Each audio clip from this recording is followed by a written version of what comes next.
The penultimate day of preseason has ended, where several teams are starting to show their true colors, even if only discreetly. Some teams have had problems, others are starting to step on the gas more. And above all, we're starting to see much more of what the teams have prepared for the races. With what we've seen today, of course there's still one day left of preseason, but this series of tests is about to end. So ladies and gentlemen, welcome to the summary of the penultimate day of the 2026 Formula 1 preseason. For Aston Martin, things are getting worse and worse, and today's session has been no different from what we've seen since the start of preseason. The car was driven by Fernando Alonso, who spent the morning doing short stints, managing to complete up to 40 laps. The problem was that in the afternoon, when they finally attempted a race simulation, Aston Martin hoped to gather valuable data.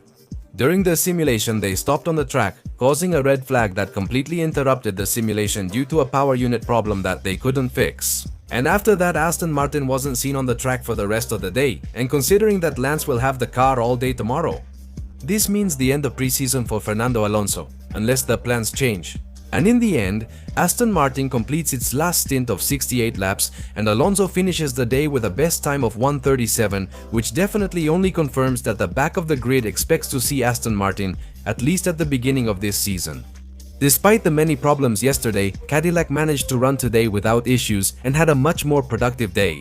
In the morning, Bottas was in charge of driving the car, and the first minutes of the preseason were dedicated to installation laps. Afterwards, he carried out a long-run program to finish his day before handing over the seat to Checo Perez. In the afternoon, the Mexican was also able to enjoy the mileage he didn't get yesterday with work that was quite similar to what Valtteri Bottas did, focusing on long runs. Although in the end, Checo did a qualifying simulation with the soft tire and ended up setting a time of 1:35, which didn't change his position on the table much.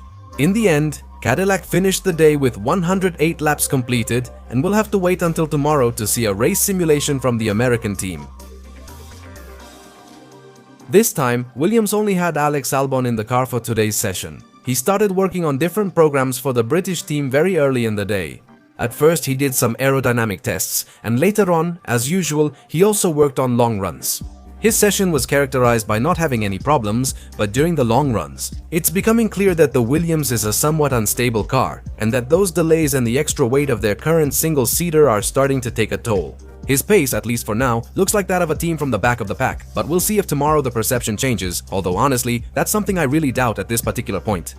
But Williams ends the day with 117 laps completed and the 11th best time of the afternoon, with a time of 1:34.532.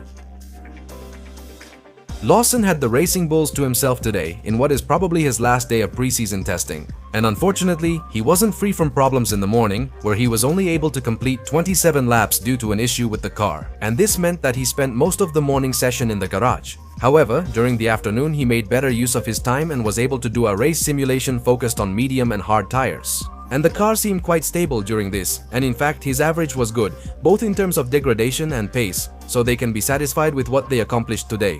And despite the problem, Lawson finishes with 106 laps completed and a best time of 1:34.532, which gives him the 10th best time of the day. Tomorrow, Limbla will take the car for the last day and leave his final reference. This team currently appears to be a strong contender in the middle of the standings. The North American team had Esteban Ocon and Oliver Burman during today, in another day characterized by a lot of mileage, as is usual for the team sponsored by Toyota. In the morning, Burman drove the single-seater and spent the first 90 minutes on installation lap tests. Later on, he started his race simulations with long stints and managed to complete 69 laps. In the afternoon, the car was handed over to Esteban Ocon, who did more long stints to collect more data for the team.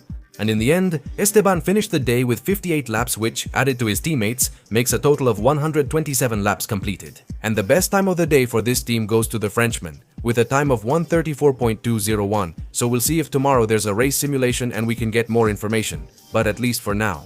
Haas is another one of those teams that seem to belong to the midfield group.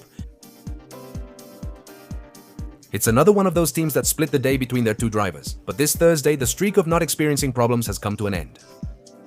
American in the morning, but their mileage was very limited because they had a hydraulic problem that ended up cutting the Brazilian driver's pace, so he only managed to complete 29 laps. But in the afternoon, Hull was able to make better use of the car, and Audi joined in on the race simulation festivities we saw today, doing one with hard tires and mediums, which confirm a bit that Audi isn't doing so badly, but there's still work to do.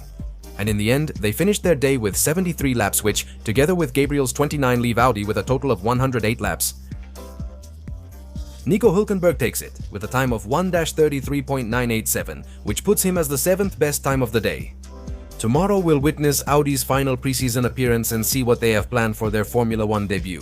But, at least for now, things don't look as bad as initially expected. Colapinto was in charge of driving the Alpine today, in what was very likely his last day of preseason, and he was able to enjoy plenty of running without any problems. In the morning, the Argentine driver's running was high, logging 54 laps alternating between different programs set by Alpine.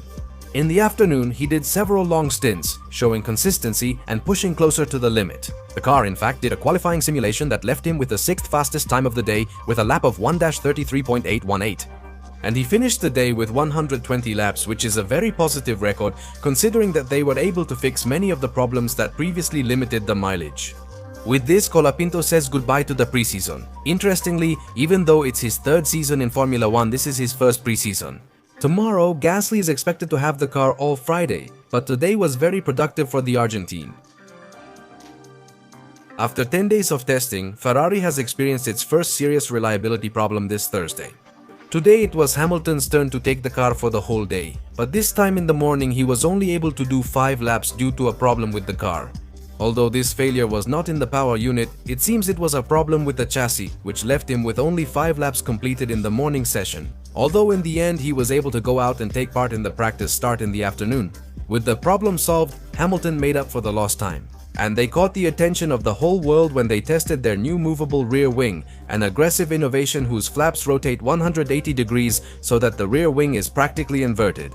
This, obviously, besides being a technical madness, has certain advantages, which obviously means reducing aerodynamic drag even more than with the other concepts established on the grid. And when it returns to its position, it exponentially increases aerodynamic drag, helping to reduce the car's speed. But how will it work during the race? We'll have to wait and see. But the Italians have truly amazed everyone with this.